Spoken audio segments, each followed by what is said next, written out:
I'm going to start letting people in. I'll probably, we haven't done a hybrid for a couple months. I'll probably have you all introduce yourselves and maybe the online people. We'll see how it goes. Sue's trying to come in and I think she's having trouble.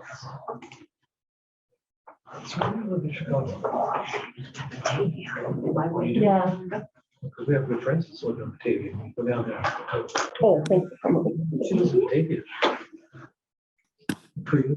Okay, a couple more coming. We'll let everybody get in and get their mics on if they want them on. Marilyn Weaver. And about Black Hawk Drive, and I think that subdivision is called. We live right near there in our house before this one. Oh, here we go. Here's some more. In Orlando. Interesting. Yeah, All so. the Indian names, Black Hawk and Chaminade. Oh, We yeah. have a minute for everybody to get in, then we'll introduce ourselves if we can. She was, Yeah, they do, yeah. How was that with Bonnie? and Marilyn was a principal. One more coming in here.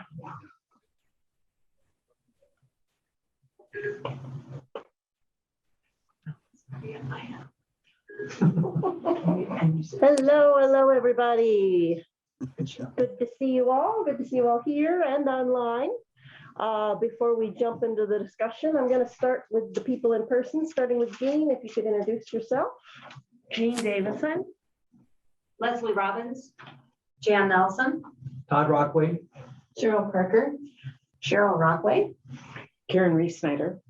And I'm Tracy Upper. We're even using last names, I know. Okay, online people, if you can, if your mic is on and if you're going to, Marcia, can you introduce yourself? I don't think I can. Can you hear me? Okay. All right. Yeah, Marcia, and I'm sitting here at home getting ready to go on a trip. So I may be cutting out early to do some packing. Ooh, that sounds fun. Hopefully it's somewhere warm.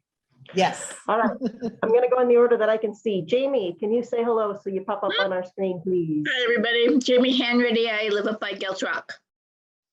Hi, Jamie. Thanks for joining us. Michaela, are you able to say anything and tell me how to pronounce your name? You don't have your mic on, so maybe you can't. Just listening. Great. Thanks for joining us. And Sue. Sue Jarsh. I live on the hill right above the library. Thanks for being here, Sue. Beth, can you say hello? Beth Ferris, Bailey's Harbor, and right now, Florida. That sounds nice and warm right now. Yeah. The warmest February ever. Wow. Linda, I don't know if you're able to say anything. It looks like your mic isn't on. But even if you can't, thanks for being here. And Linda Sanford just joined in. Can you say hello? See, we pop up on our screen here. Hi there. Hi. And Diane, are you able to say hello? I didn't bring my reading glasses. Guys, check. Maybe not. My cheaters broke. And Jane Whitney, You read on that? are you there? Hi. Yeah. Hi, I'm Jane. There you Bailey's are. Harbor. There you are. We have enough Bailey's people, I can't Harbor. see you all at the same time, but I think I got everybody. If I missed anybody, jump in and speak up. All right. Well, thank you everybody for being here.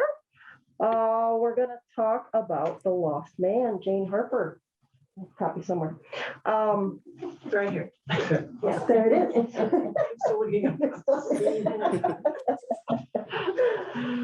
So, quite a book. When you started it, what did you think happened to Cameron?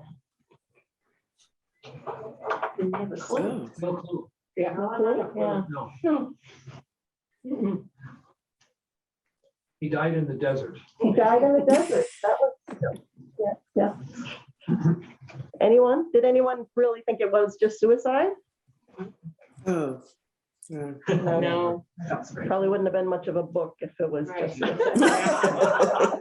well, but the reason he, committed suicide because he impregnated 14 girls in the in the town over there, that could have been the thing that, that he Right. would have Right. committed suicide over, or maybe not. Yeah, but we didn't know that at the beginning. No. Well, I know, no, but I'm just saying, yeah, he could have. It still could have been suicide and we find out why or Right, right. clarify that it was. Yeah. Yeah. Yeah, Yeah. the backstory, kind of thing, so could have been.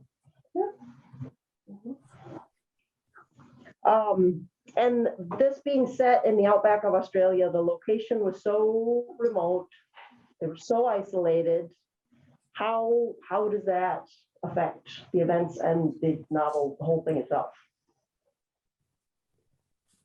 So many things that can go wrong and be buried, for periods of time. There's that whole other layer of their personalities that were just revealed as the story went on. It was very interesting. Oh. Well, it certainly was an area that I had no knowledge about. I've heard about the outback, but I didn't really know what it was. It was quite different than what I sort of had imagined. And it took me a while to figure out what they were meaning when they kept saying so-and-so station. Yeah. Yeah, I grew up on a farm. I mean, the closest farm was maybe like a mile away. A mile. It wasn't like 3 hours away. I mean, that was really hard to understand how people were so distant, Yeah. Tracy, Go ahead. I just wanted to say that I had watched the series on Acorn TV, the streaming series Mystery Road, just before I read this book, which was so helpful because it also took place on the Australian outback. And when they were talking about water, how they got the water to the cattle and various other issues, the backpackers, and what was that all about? These backpackers. It helped that I had seen that series before, which I just want to recommend. Mystery Road with Judy Davis, just a very, very good series. It reminded me of, you read about the pioneers who were so isolated in the American West and how several of them just sort of slowly lost their mind.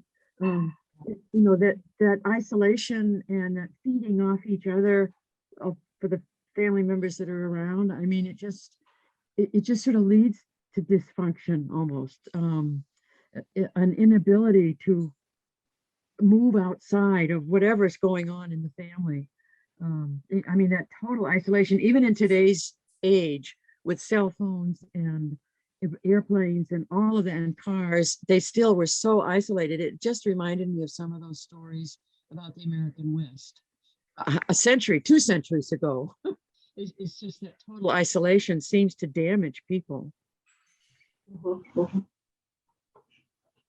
I thought your descriptions of the outback were, I thought it was really one of the strongest elements in the book because it distinguishes it from a kind of a typical mystery, really, which is what it is, right? A murder mystery.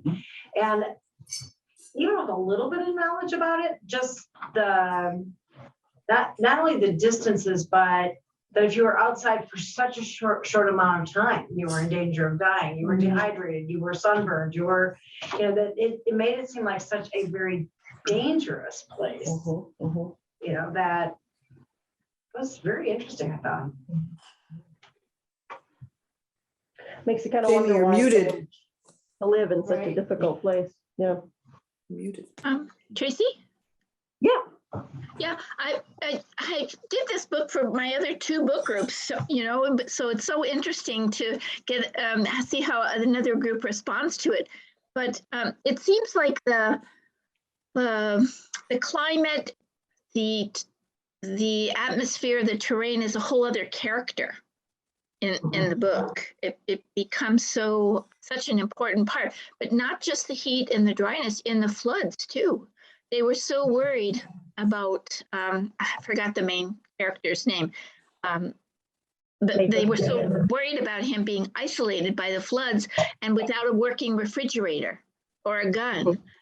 stops working, Mhm. that would have been the end of him. So it's just such a foreboding place. I had no idea, as the other person, I can't see who it is at the end of the table, but as the other person just said, I knew a little bit about Australia. I've been there, but I had no idea that it was so, that you had to plan for everything. Every time you went out, every time you were going to be somewhere for a period of time, you had to plan so carefully.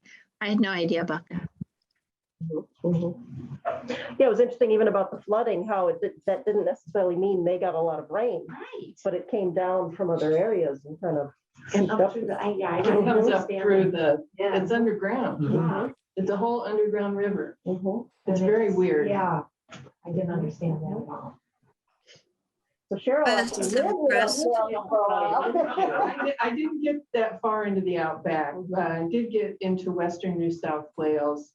And they had dammed up a river, and the week that we were there, this was over 10 years ago, and they were having a drought then, and the level of the lake was down to only 25% full. So it was bad years ago, and it may still be, I don't know. We had property on the East Coast near Byron Bay, and somebody mentioned backpackers, that backpackers are everywhere. You'll see, and we picked up all kinds of hitchhikers, people that live up in the hinterland, and being prepared, you had to be mindful of what kind of shoes you had on. You often drove around with a chainsaw because there could be a mudslide or a tree come over the driveway or whatever.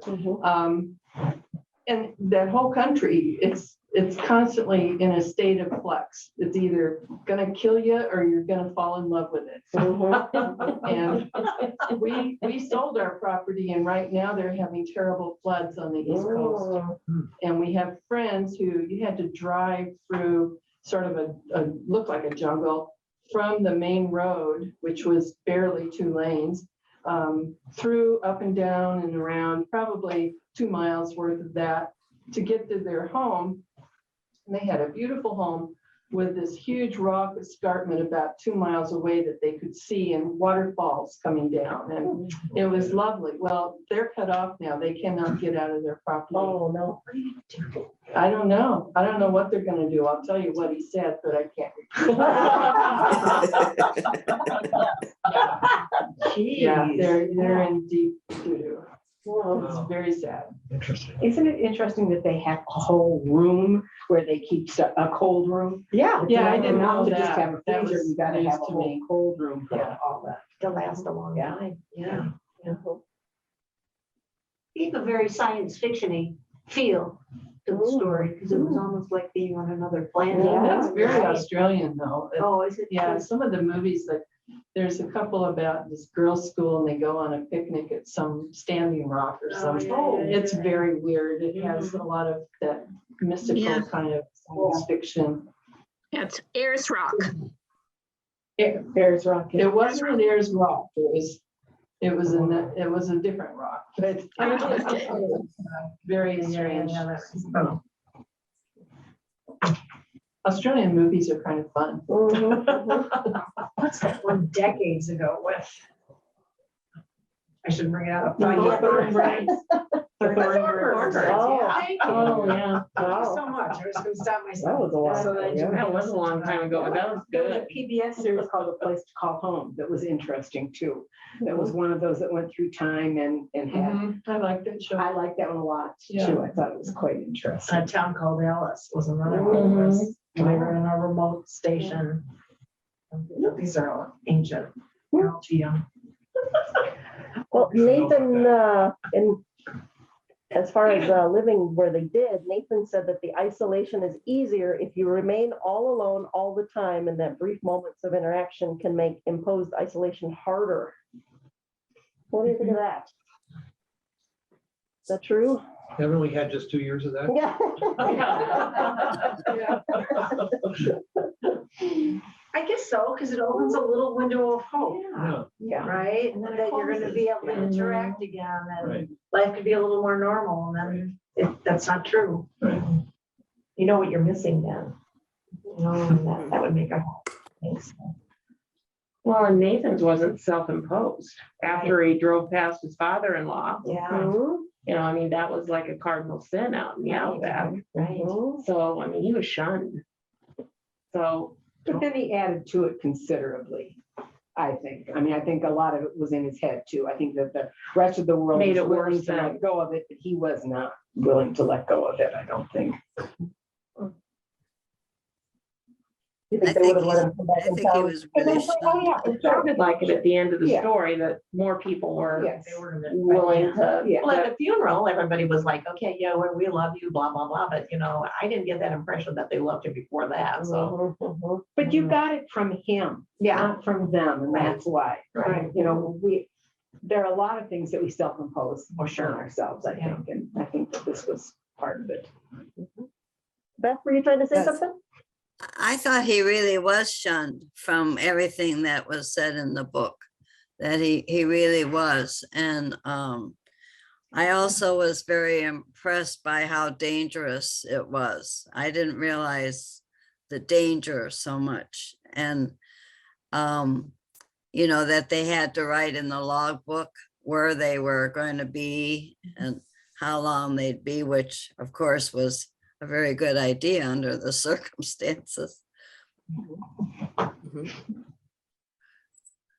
They became a little lax on that though, in the logbook, and maybe purposefully, you know, don't you know how Cameron, you know, ended up, yeah.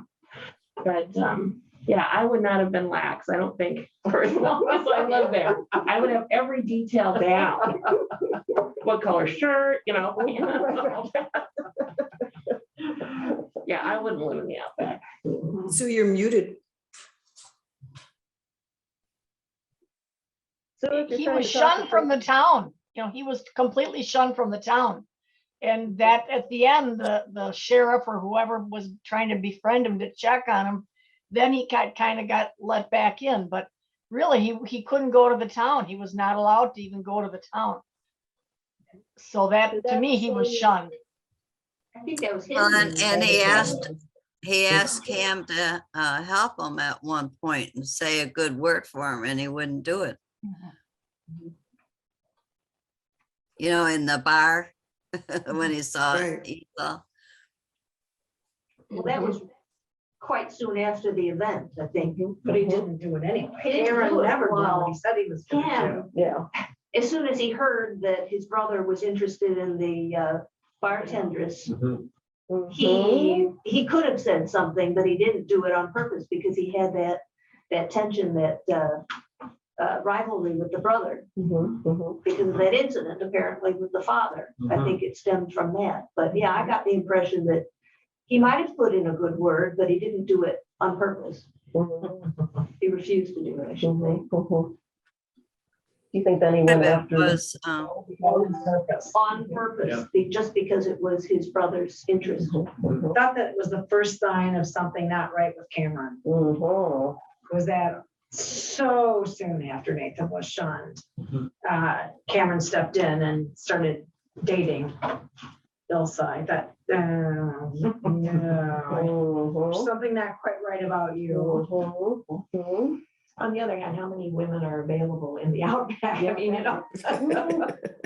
True. well, and don't you think part of the shunning too was, you know, that Keith was pretty powerful in the town and everything, and he, you know, he would have had to say something to have it come to an end, and he wouldn't. Did anybody else, I wasn't totally understanding of why Nathan's relationship with his wife went to hell in a handbasket. Because she married somebody else and obviously got along with him quite well, and you didn't hear negative things about her from her son. So what was your sense of what that relationship was? I think her father undermined it, number one. Right, I think they wanted different things in the long run, right. weren't really evident at the marriage, beginning of the marriage. But I don't think the Well, father was happy with Nathan. And so No. he gave him this terrible land. Yeah, Right. it was terrible. And so he had no choice, he had no chance. Yeah. I think the other is that she wanted a successful partner. She was used to being the daughter of a successful man. And then when he was sabotaged by the awful land that he couldn't make it work. So then he looked like a failure. He had his own baggage. I mean, all three of those sons had baggage. Yeah. So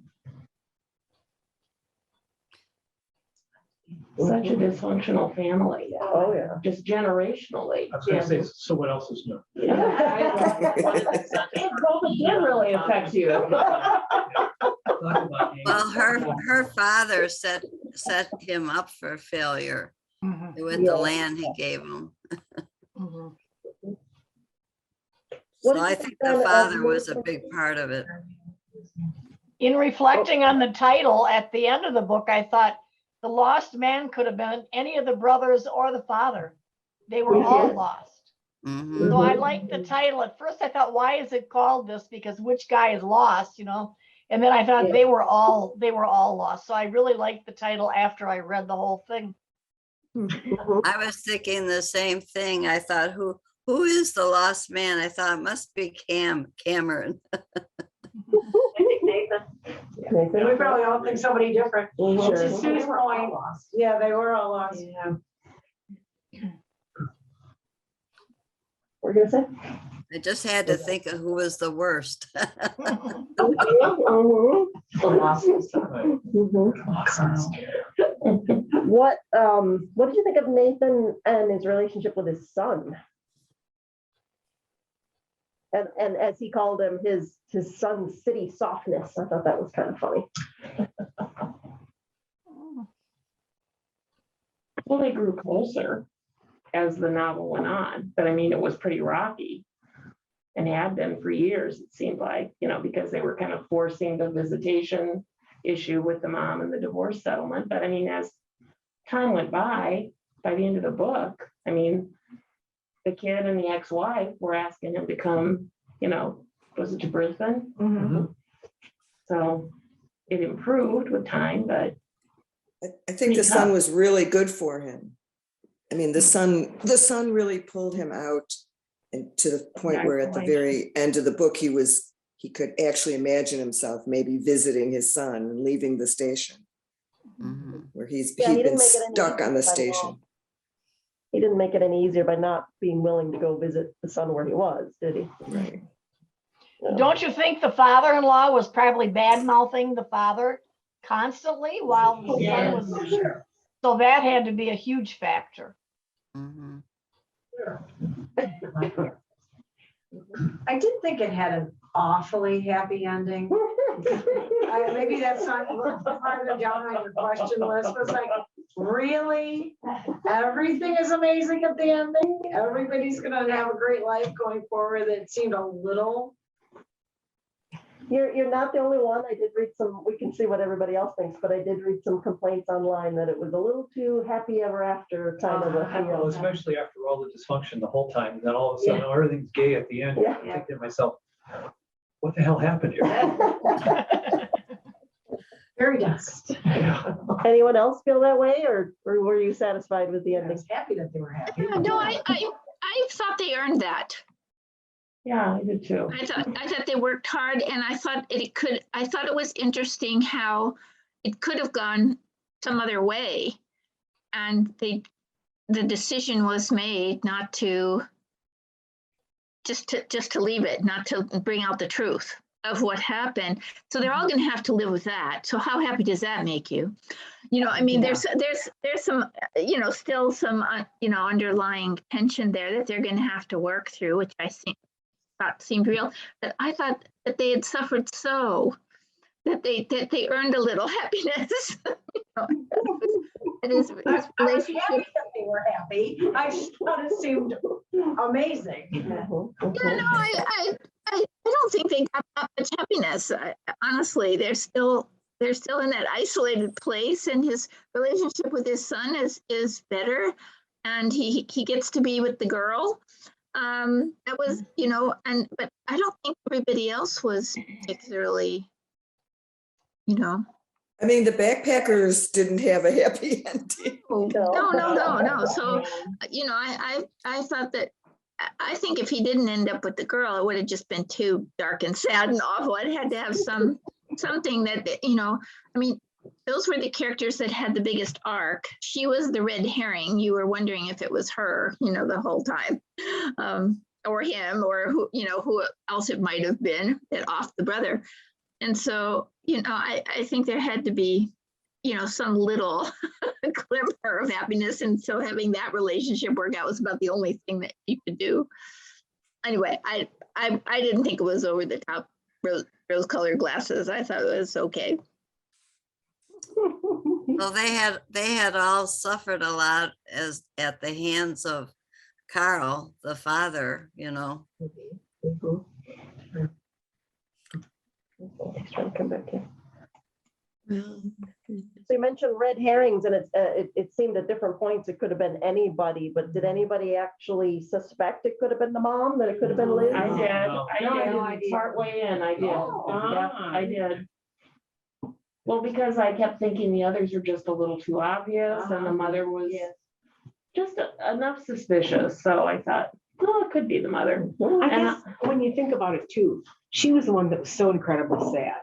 And maybe it would make you that incredibly sad if you indeed killed your son, whereas the others, they hadn't the same connection, obviously. And I'm trying to remember when they had the car accident. Okay, Yeah. did the mother pull the wheel? Or the steering wheel, possibly? Yeah. She didn't, did she call for help right away? No, she didn't. No, I knew that, but I wondered if maybe she was just, this is it, and she pulled the wheel and whatever happens, and she came through it. She was ready to go too, but that's what it meant. Yeah. Yes. Yeah. I wondered about that. Yeah.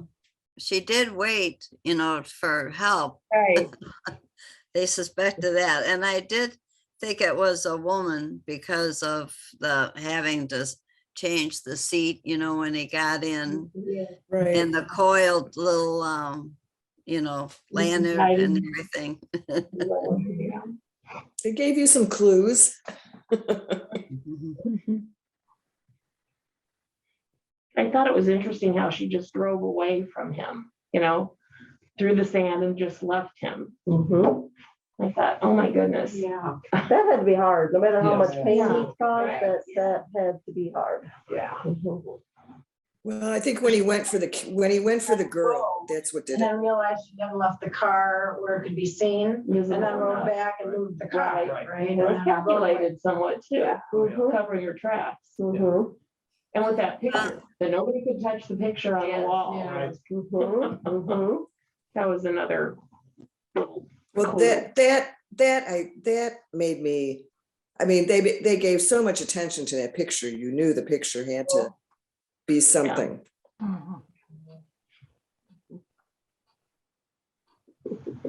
Well, I don't think she should have left them. I mean, I know they were afraid that it would be worse. It would be worse after he, is angry and everything. And then if they call the police, it'll make him even more angry. But, if they called the police, at least maybe he'd be taken away or something. I don't think so. Yeah. Yeah, I think not. I think Liz really thought that Cameron would kill Ilsa, that he would go back and kill her. Right. He was so angry, and if he's violent enough to break his daughter's arm, and she'd had these experiences where Carl had nearly killed her. Right. And so I think she really thought it's Cameron or my daughter-in-law and my granddaughters. Right. And this is the Wild West as far as how law is meted out, I would say. Yeah. And I wonder how many other members of the family figured out that it was Liz.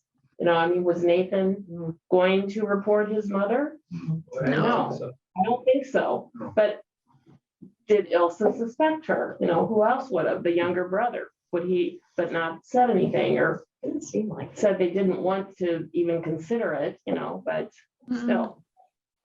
I don't know. Maybe Ilsa. I Yeah, don't think she would. Especially I with the daughter's I injury. think the hired hand guy that had been there for a Right. long time. Yeah, Harry, yes, true. Yeah. You know, there's so many stories in the news of horrible domestic violence. There's just one in Sacramento where the mother had a restraining order against the father, and he had supervised visits at the local library. I hate to say this, but they used, or was it a local church? No, it was a non-denominational church. That's what it was. It was a non-denominational church where they used a meeting room there with the supervisor, and he came in, he killed all 3 kids and the supervisor.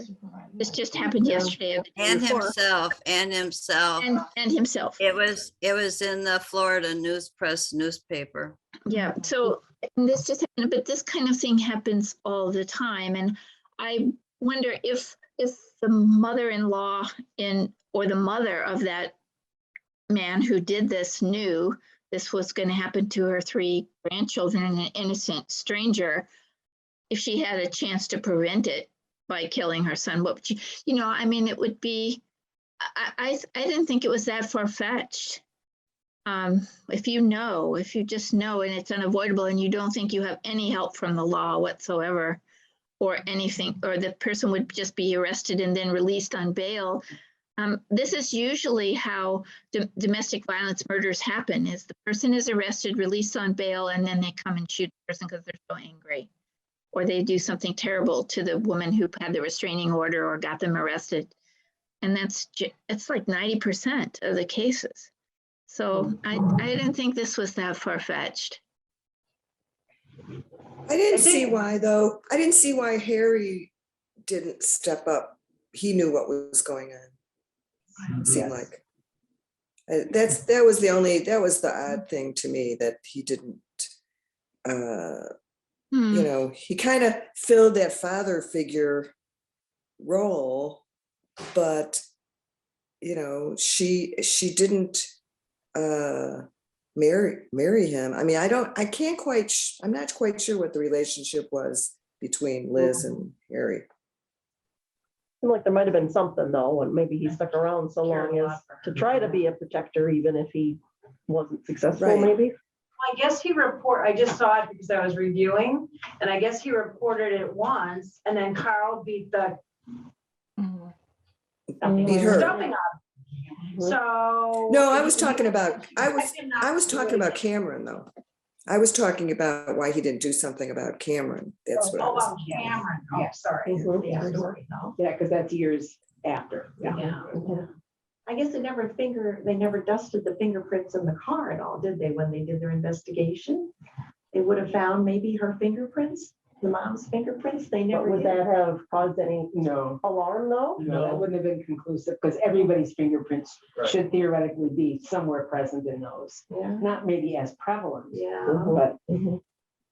And didn't they She just was- yeah. know who was in that vehicle besides Cameron? And- But the town thought that he killed himself, really, so they weren't looking really hard at this, I don't think. Right. One thing I thought the author did well is that by the time we found out it was Liz, she had made Carl so hideous and Cameron so hideous that even for those of us who can't imagine in a million years killing a son, it was like, yeah, because of what was in the balance. And I think because she had really established that Carl was such a horrible person, and Cameron, that was his example, and he was smoother about hiding it. But so then by the time we found out, it was just, well, kind of She understand kind it. of did it slowly too, didn't she? Like, you didn't Yes, find out all at once yes, how bad he no, was, no. but like these little stories kept coming Yes. out. But that's what was good about this book. Yes, the I subtlety, mean, yes. because you want to know, there's short chapters and you want to know immediately what's going to happen. I mean, I read this book in like 2 days. Yeah, you end the chapter, and then the next thing you read the first line, you say, I'm not gonna read them, and then read the first, oh, yeah. Yeah, okay. So Yeah, each of the good brothers- pacing. Yes, yes. Did anybody else, I listened to it on audiobook. Did anybody else listen to the audiobook? Second time, yeah. The fellow who reads it it's just, I mean, to have somebody reading it with an authentic Australian accent, he was just so good. And I saw an interview with the author and, or I listened to an interview with the author and the reader. And he's not a professional actor or anything. I think he was a pre-med student or something.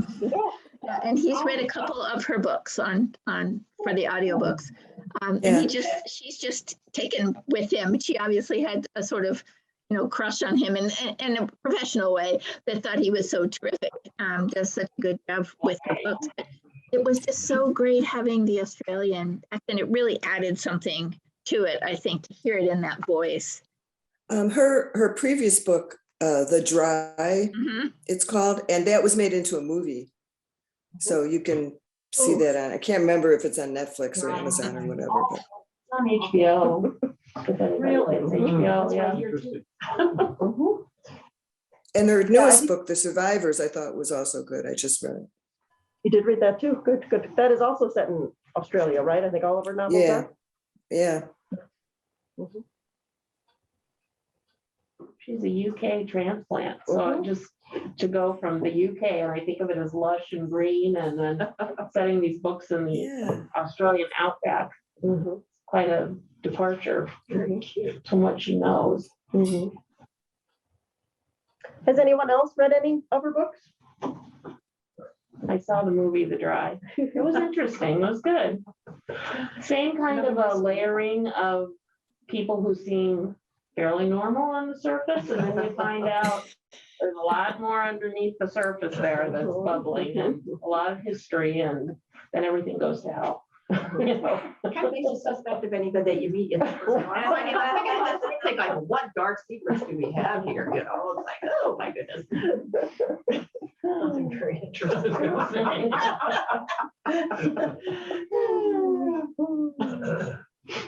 So each of these brothers, Nathan, Cameron, and Bob, had all suffered under their father. Yeah. But how did it seem to affect them each completely differently?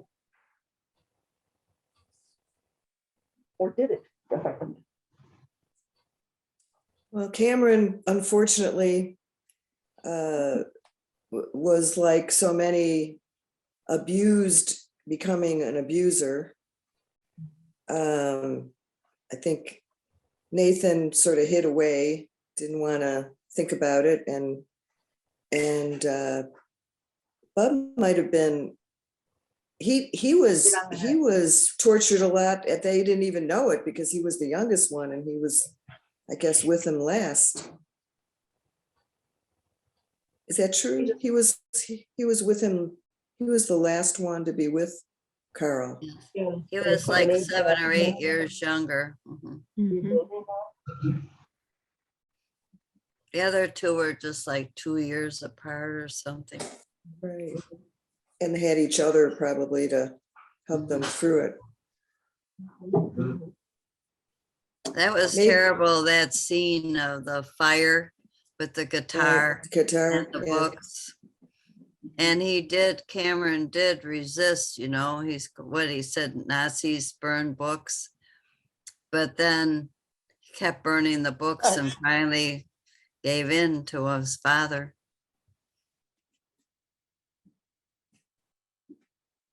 Well, I think the youngest son made an attempt to try and take some ownership, and then Cameron just kind of undercut him, you know, and just undermined any confidence or anything that he wanted to try. So I think he was better off going on shooting ruse or, you know, whatever it was he wanted to do, that he just needed a little bit of money, somebody to stake him so that he could at least go off and do something that wasn't torturous to him. And he wouldn't even agree to that. Told him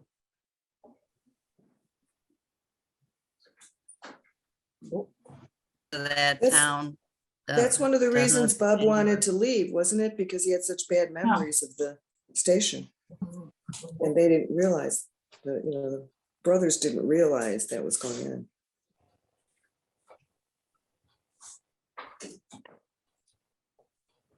So what role did the backpackers play in this?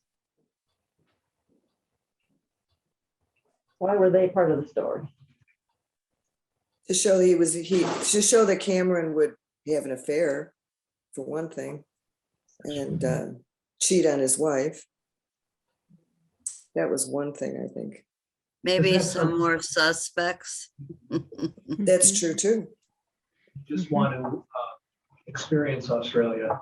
And so they just try to find odd jobs if you're over there for a year or so. I mean, that's kind of how I felt about it. Mhm. And then Cameron picked that particular couple because he had a fetish for the girl. Basically. So, But I also think they were kind of a red herring couple because you thought maybe they had something to do with the dinner. I would agree. Yeah. I thought they were because, she made They it, kept whispering. exactly. She made it like they were secretive about something, Yes. but God knows what that was, really. Mhm, Yeah. mhm. So, Well, they all have secrets. Yeah, yeah. I thought it was funny that the backpacker, the woman just left him. Yeah. Unhooked the caravan and off she went. Good for her. I was gonna say rightfully so. Yeah. Yeah. Oh, she had enough gasoline to make it wherever she was going. Yeah. That's right. Yeah, I'm not sure she thought that through exactly. Yes. We're worried about that. Mhm. Didn't someone encourage her to leave once her story was out about Cameron? I think Nathan kind I of, think Said, Nathan- just, you don't have to stay with him, I think was kind of his Right. message. But you figured out she was in pretty bad shape if you're constantly with morning sickness and everything else. Mhm, mhm. I just didn't know who did it initially. That was, What about Jenna and the timing of her coming back in? Was that just to add another red herring, or was there another reason she was in the picture? she was the one that. she was writing about the letter She of was the one. forgiveness. Yeah. Well, she did because. Yeah, but we didn't know about that. But we didn't know that- part. we didn't know Yeah. that Cameron, had raped her Right, right. and had all these issues. So, Well, yes, that she was a red herring Yep. for who might have killed him, and also her story, because as it was first presented, you thought that she kind of had made it up. But when you find more out about Cameron, Mhm. oh, That's right. it showed more of his character. Yeah. That he was rotten from a very early age. Right. At first, I thought maybe she had a child that was gonna be part of the story. Me Mhm. too. But so I was I thought surprised that that too. that was not an issue, but that's what I thought at first. She was coming back for money or something just with a child. So I guess I was kind of relieved when that didn't happen. Right, yeah. That would've been a whole Another nother. 50 pages of the Right? story. Yeah. Wasn't it Nathan's father-in-law who bought her off and got her out of town? Yeah. Yeah. Was it? I was thinking it was Carl. It was Carl. who I thought it was threatened Carl, her. yeah. Yeah. Oh, it was Carl. Yes. They never said if he threatened them or paid them. It never said. That's right. He came back and It said, was Carl. nodded. It's done. Took care of it somehow. Mhm, mhm, Right. mhm. Oh, that Carl. Yeah. he was I wonder what back there. Carl's father was like, right? Yeah. Yeah, how far back did things go? Mhm. I did both. This was really. Yeah. So the author, Jane Harper, has said she is interested in communities where people have known each other for better or for worse their entire lives. How does this affect personal relationships, and what were positive or negatives in the small community in this book? Would you say that first part over again? No. Tracy? Oh, we were chatting. If you only listen, it's just the test of our short-term memory and we failed. Sorry. Okay, she said she's interested in communities where people have known each other for better or for worse their entire lives. Hmm.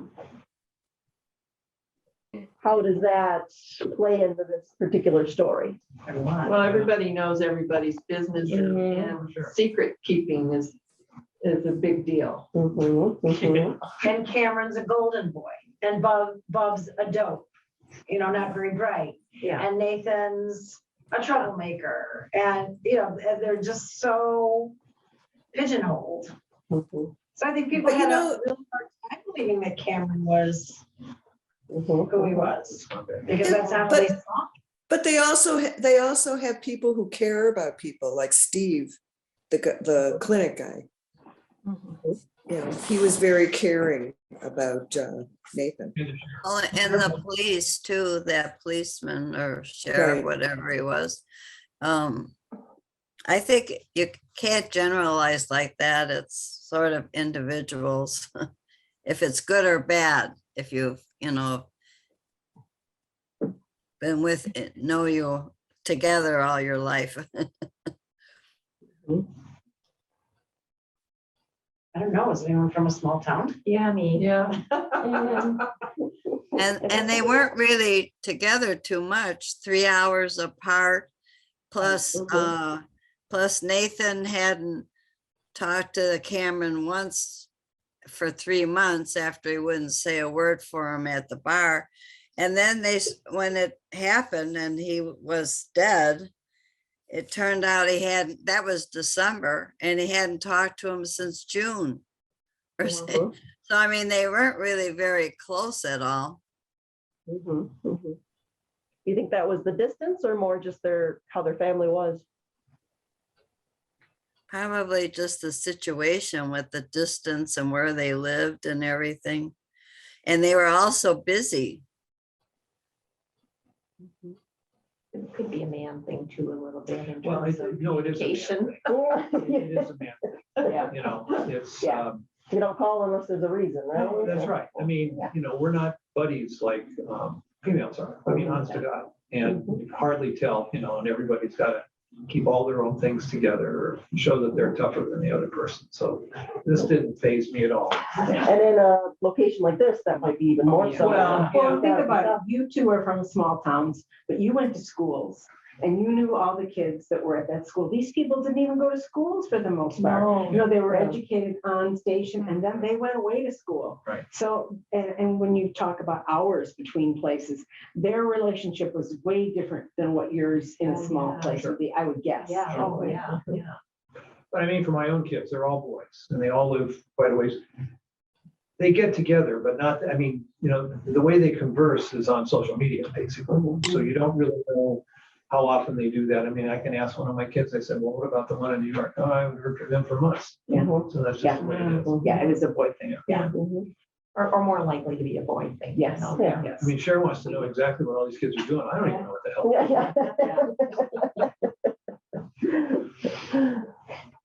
So They needed Zoom. I think we know more about our family now. I think my sister's family and our family with Zoom because we do it regularly.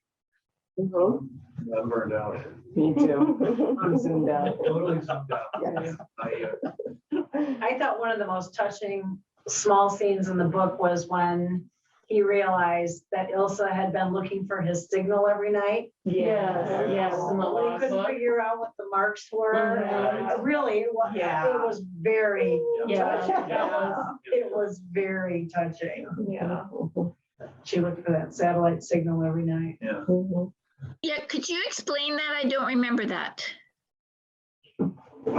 So they, at one point, had given Nathan a satellite signal because he was so remote from them, both geographically and emotionally. So when he, at one point, toward the end of the story, was looking at the log, he could see all these little marks, and he couldn't figure out what all the little marks were. Maybe it was a notation for every date. And then it dawned on him that Ilsa had looked for his signal every night, Right, to make sure that he was still alive. Right. right. That was, Yeah, that was kind of- Thank Yeah. you. All right, anything we haven't touched on that anybody wants to discuss about this? Say that again, Tracy. It's hard sometimes to hear you. Anything we didn't touch on that you'd like to discuss? Actually, Jane, we haven't heard from you. We think you should talk. Yes, your turn, Jane. What themes did you see we're here? waiting, we're hanging on your every word. We're waiting, Jane.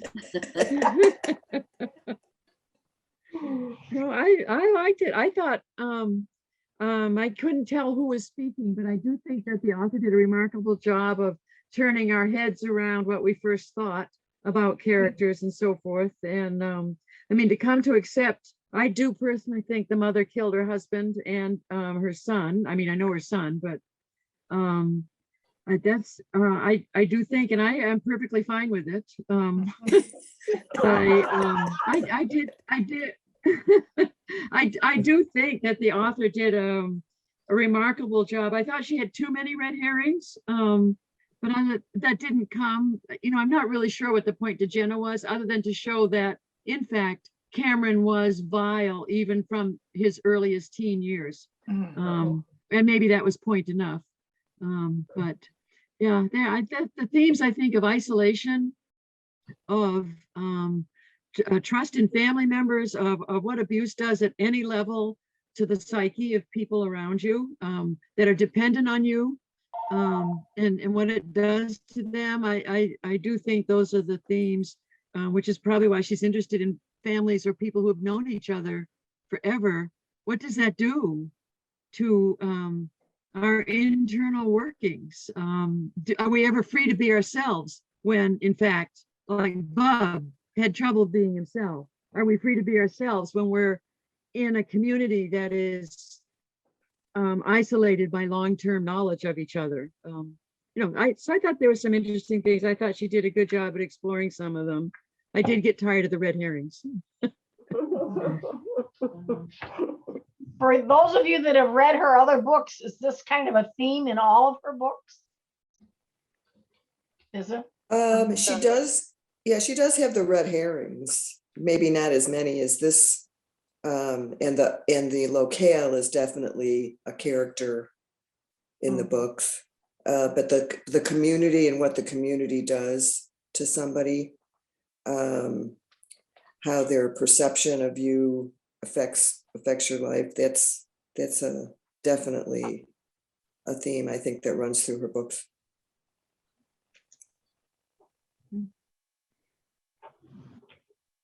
Well, she does have at this point, she has 4 novels out. 2 of them are in the Aaron Falk series. The Dry and Force of Nature are a series so far. And then The Lost Man, Survivors came out this last year, and Exiles is set to be released next year. And they're discrete from each other? Those last 3 are standalones, yes. Okay. Yes. Would anyone recommend this to other people? Oh, yeah. Mostly yes, mostly. Would you read more of her books? Yeah. Are the other ones mysteries too? Yes. To some degree, yes, yeah. The Dry definitely has a mystery component to it. The Dry and Survivors is a mystery.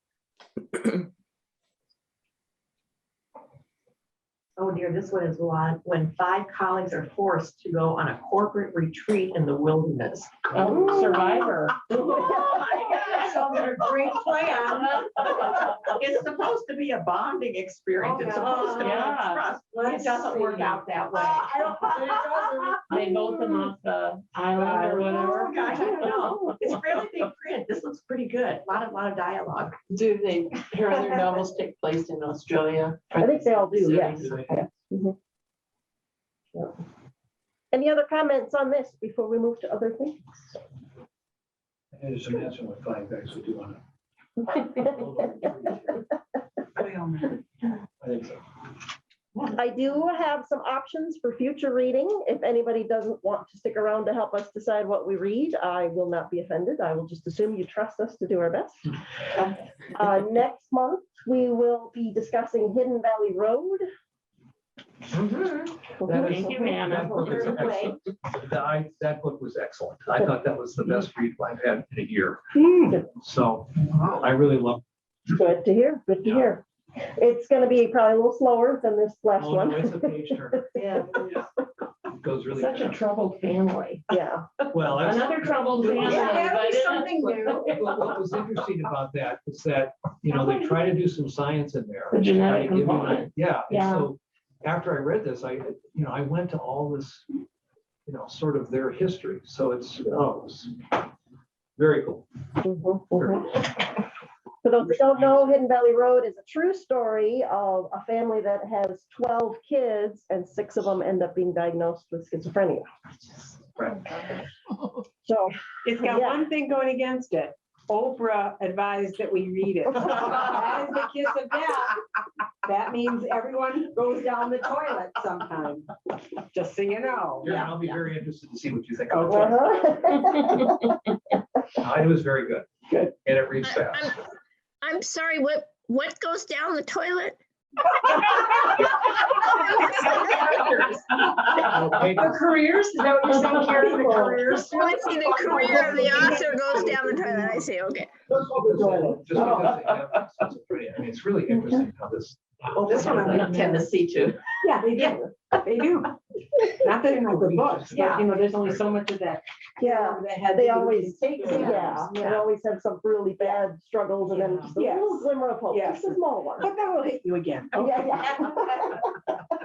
Tracy, do you have copies of Hidden Valley Road? Not currently, no, they've all been taken, but I can get more. or Yeah, put me up on a one. list somewhere. Mhm. Great, good. All right, What are your other choices that you want us to be mindful of? these are, I don't have a copy of the first one because a couple of you, I think, are reading it right now. It's called Hell of a Book by Jason Mott. And it is the most recent winner of the National Book Award, along with quite a few other awards. I'll give you a brief description, if you can hear me hopefully well enough.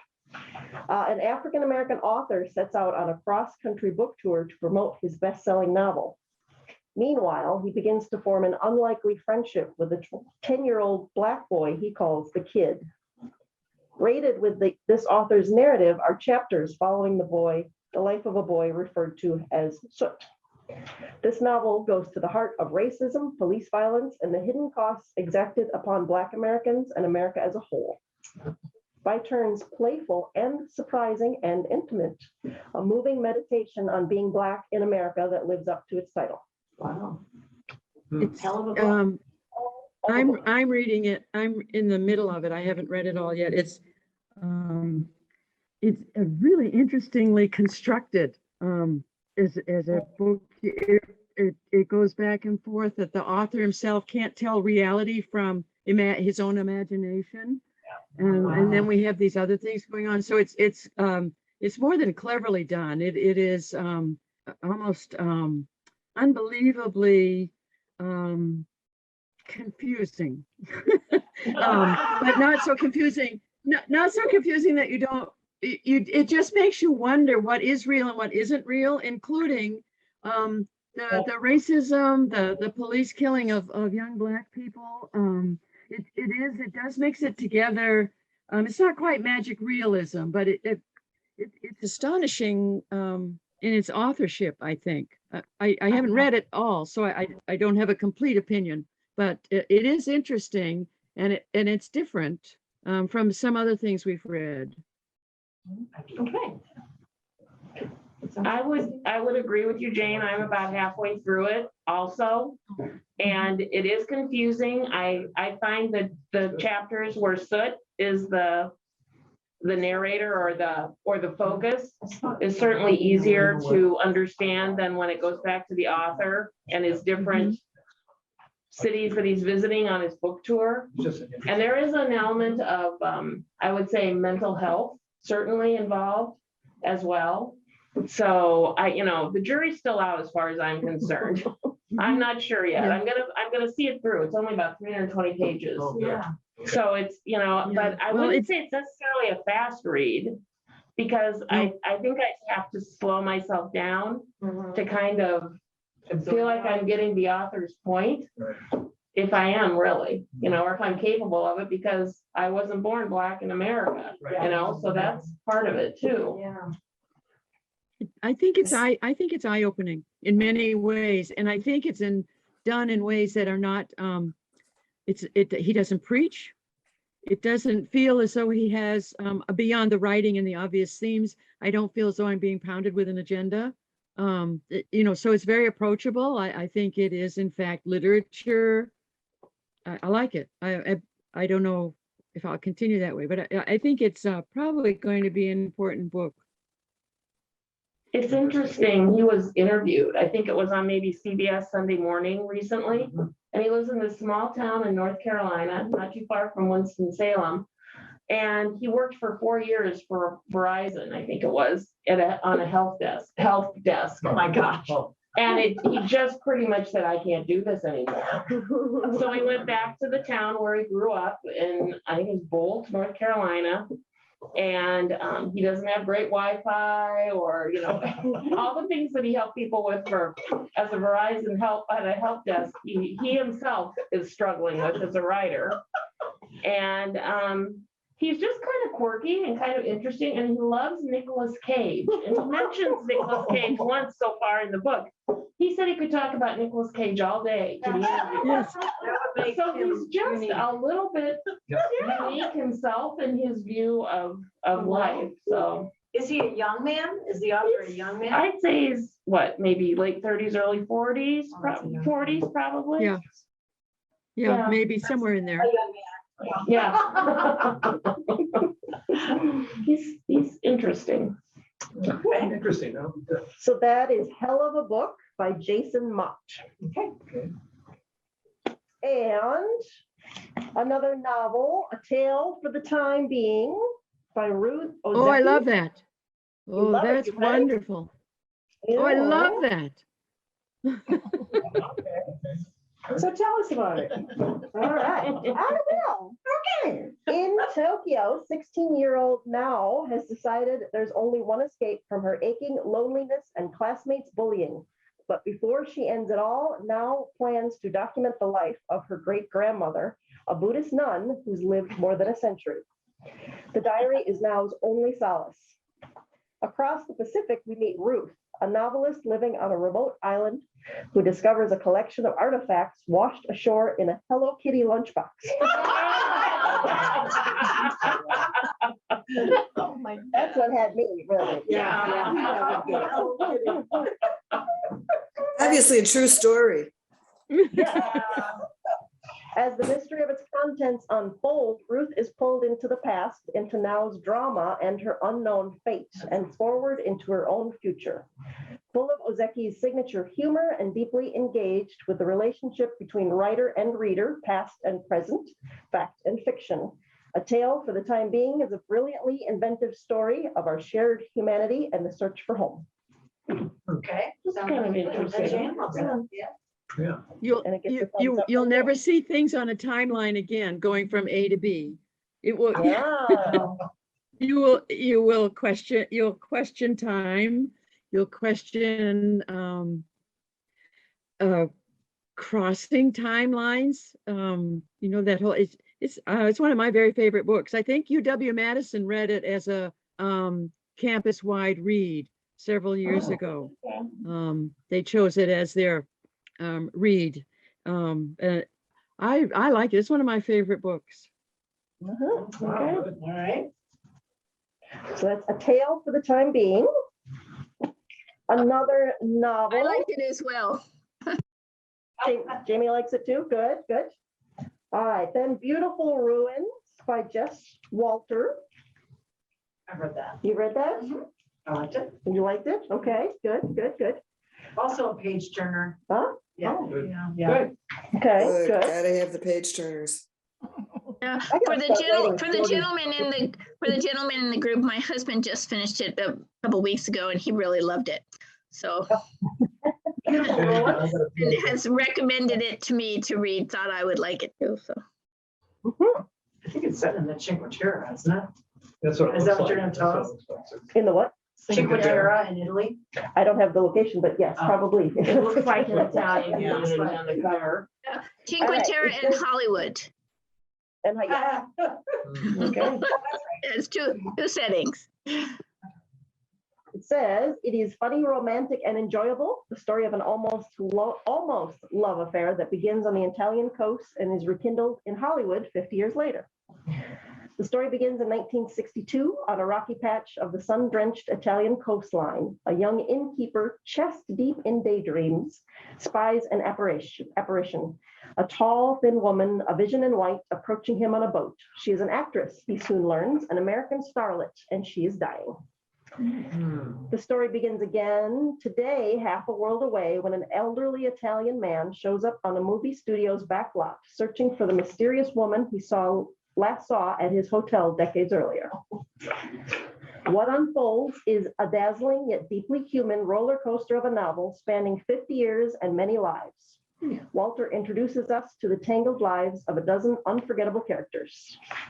Gloriously inventive, constantly surprising, Beautiful Ruins is a story of flawed yet fascinating people navigating the rocky shores of their lives while clinging to their improbable dreams. Right on speed. Also like wine tasting, you know, yes, like. Like mold. Yeah. I remember. Got more? That was Beautiful Ruins. I do. I might have too many. I don't know. Yeah. And I That's good. That's assumed good lesson. until recently that Jess Walter was a female, and I think Jess Walter is a male. Jess Walter is a male. You are correct. Yes. What else has Jess Walter written? He has a new one, a fairly recent one. This is from several years ago. There's 5 other fiction books and 1 nonfiction book on Ruby Ridge. Oh, So I think he does have. this one's from 2012. Yeah. Well, that's a whole- Old enough that I'll have to reread it. A couple more novels that are a little bit more recent. The Five Wounds by Kristen Valdez Quaid.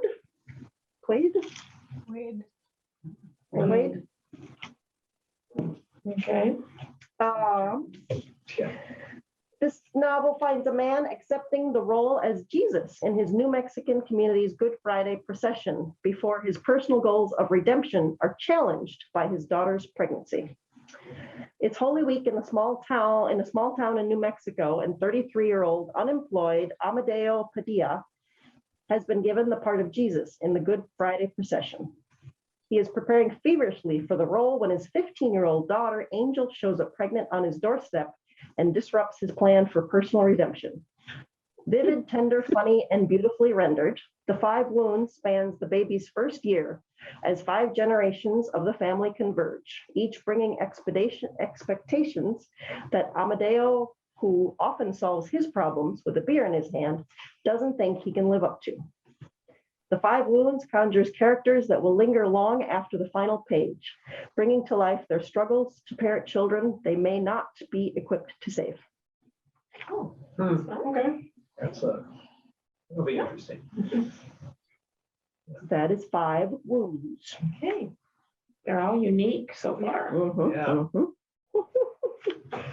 Another recent novel by someone you've probably heard about and probably have read, Her Hidden Genius by Marie Benedict. Oh, yeah. Yeah, I just read The Personal Librarian. That is supposed to be good as well. Did you enjoy it? I did. Really interesting story. The Personal Librarian, The Personal Librarian. She also Yes, wrote The The Other Personal Librarian. Einstein, Carnegie's Maid, The Only Woman in the Room, Lady Clementine, The Mystery of Mrs. Christie, quite a few well-known books. In 1962, 3 men were awarded the Nobel Prize for their model of the structure of DNA, but later mentioned it was based on the X-rays of Rosalind Franklin. Yes. Franklin had always been an outsider, brilliant but different, most comfortable in the science lab in a time when affluent women were expected to marry well and pursue philanthropic efforts.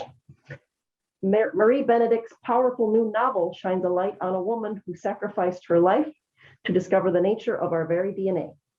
A woman whose world-changing contributions were hidden by the men around her, but whose relentless drive advanced our understanding of humankind.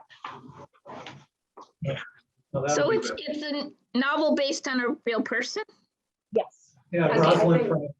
Rosalind Franklin, who really discovered the structure of DNA. Yes. But she never got any credit for that. Yeah. Shocking. And that Marie Benedict, that's what she does. She writes historical novels about strong female characters. Like The Only Woman in the Room was about Hedy Lamarr. Very interesting story. Oh, also. that was supposed to be very good. Yeah. Yeah. It was Okay. good. That'll be fun. The Other Einstein's very good too. Is I it? didn't read that one. And who is the other? Sorry. His This wife, is- his first wife. Okay. Yeah. Good. And one more, last but not least, if my voice will hold out. This is a little different. Nonfiction for anyone like me who likes a good sea adventure story. Oh. This one's definitely not a new book. Oh, this is about Shackleton. Oh, I love the Shackleton story. This will be, this will be very good. I haven't read it. This has been on my list to read forever and I've never gotten to it. I don't know if anyone else has read it. But it's, well, I'll just read it. The harrowing tale of British explorer Ernest Shackleton's 1914 attempt to reach the South Pole. The legendary ordeal of Shackleton and his crew of 27 men, when their ship became stuck in the ice and was eventually crushed between two ice floes, they attempted the near impossible journey over 850 miles of the South Atlantic's heaviest seas to the closest outpost of civilization. In Endurance, the definitive account of Ernest Shackleton's fateful trip, Alfred Lansing brilliantly narrates the harrowing and miraculous voyage that has defined heroism for the modern age. First published in 1959, Lansing consulted with 10 of the surviving members and gained access to diaries and personal accounts by 8 others in order to write this classic and best-selling account of the expedition. So that is Endurance. Yeah, that sounds very good. Yeah, that'll be very good. Let's do them all. Has it? Okay. Thoughts? But we do them all. Yeah. Well, They'll sound good. They're all diverse. I was gonna say. Maybe not do the two non-sequential where you don't know, Jane talked and Jeannie talked about, where you're not sure where you are in time. So maybe not do Hell of a Novel and the other one back to back. Good thoughts, good thoughts. Right. There's only so much confusion that I can tolerate. Besides real life. So maybe, Spread those out, that's good. Mhm, mhm. Any other thoughts? People online have any thoughts on these? Any They all That sounds sound, interesting. yeah, they all sound really interesting to me. I've read a couple of them. The Shackleton one I read years ago, and remembered. I love books like that. I love true stories, that are told well, Right. So, There's something about sitting on your comfy couch while these people are having these harrowing yeah. adventures. It's one of my favorite things. Right. My blanket and my cup of tea. Yeah. on one of the streaming services, as of today, there's a brand new, it sounds virtually like that story, a brand new story about 2 people trying to get across the ice or somewhere, HBO Max or something. I was reading about it this morning. Across the ice, I think it's called. Mhm, mhm. All right. Well, if nobody has Sign us up. objections, I'll just schedule these All right. somehow. Yeah. Very good. And none of them look incredibly long. Right. No, I No. purposely. Has anyone read The Lincoln Highway yet? I haven't. Has anyone read the Lincoln Highway? No, not yet. I've heard it's really good. It's the same author that wrote Gentleman in Moscow. The Lincoln Highway? No, the one about I read the one where. How was the Lincoln How was Highway? the Lincoln Highway? Did Jamie have a question about the Lincoln Highway? Or She wanted to I was tell just wondering if anybody had read it and be interested in doing it in this group. I haven't read it yet, but I've heard it's good, and I really like the Gentleman in Moscow. I heard it's better than Gentleman in Moscow, actually. Sorry. Actually, I didn't love it. I know I was in the minority on that one. Okay, so you read it, but you think Gentleman in I Moscow liked the better? Lincoln Highway. Okay. I liked it a lot. It's another one that it's very easy to They're all read. page turners. I mean, the Yeah. one that I read, the Rules of Civility, was really, really good. And that's another easy 2-day read. Okay, okay. That's kind of Gatsby, yes. Well, it's very interesting to see how this gal Yeah. Mhm, mhm. progresses. Jamie, have you read the Lincoln Highway or you were curious about it? No, I was just curious if anybody had read it, if they liked it, that's all. Mhm. I did. I like him though. Might have been a choice for the Sister Babe book group, I think. I think Mhm. that's coming up. I'm not sure. There are a few book groups reading that one for sure. Yeah, I've seen that on the list a few times. Thank you for coming up with these suggestions. Yeah. You're good. Yeah, and thank you for people that did give suggestions too. Yeah, thank you, everyone. Those books all look great, whatever order you want to put it in. I'll be happy. Thank you. All right, well then, thank you everybody for coming. Thank you everybody. Thank you. Here. I don't need to wait for you. Grab me the dry. Jane Harper book. We're gonna check it. Okay. Well, no, it's Well, good. because after you get cataracts, you're supposed to be in the. Oh, this is. No, no. I know.